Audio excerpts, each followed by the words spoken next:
Le raisonnement circulaire. L'erreur du raisonnement circulaire est un argument qui suppose que ce qu'il essaie de prouver est vrai. Au lieu d'apporter des preuves, il répète simplement la conclusion, rendant l'argument logiquement incohérent. Cause. Les gens peuvent commettre involontairement une erreur de raisonnement circulaire parce qu'ils sont convaincus de leurs propres hypothèses et les considèrent comme données. Parfois, le raisonnement circulaire est délibérément utilisé pour masquer le manque de compréhension ou de preuve de l'orateur. Un argument se compose d'une ou plusieurs déclarations, prémices, et d'une affirmation, conclusion. Une prémisse est toute raison ou preuve qui appuie la conclusion de l'argument.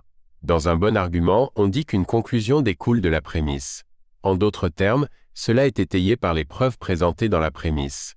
Dans un argument circulaire, la même proposition apparaît à la fois comme prémisse et comme conclusion. L'argument se valide. Cependant, l'auto-validation est un mauvais raisonnement.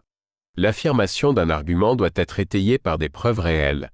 Une erreur de raisonnement circulaire consiste en un argument qui commence par une prémisse, A, et passe à une conclusion, B, où A est logiquement équivalent à B, explicitement ou implicitement.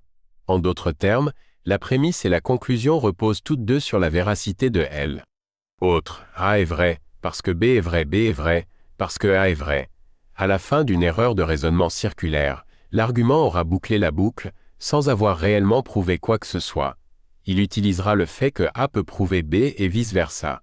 Cela se produit parce que l'orateur croit déjà que l'affirmation est vraie, exemple simple.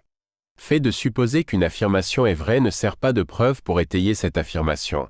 La faiblesse de tels arguments est particulièrement évidente dans certains cas, X est vrai.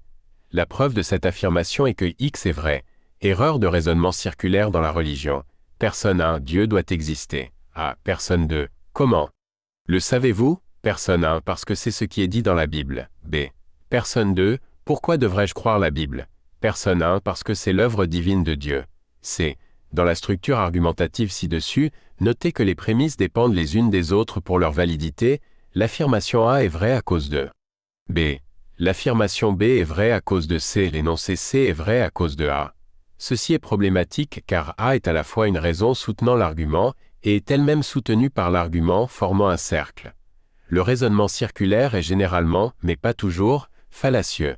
Comment éviter de faire une erreur de raisonnement circulaire? Formez vos hypothèses et changez-les en lettres A, B, C, etc. En réécrivant votre texte avec les lettres, vous verrez rapidement si vous faites un raisonnement circulaire.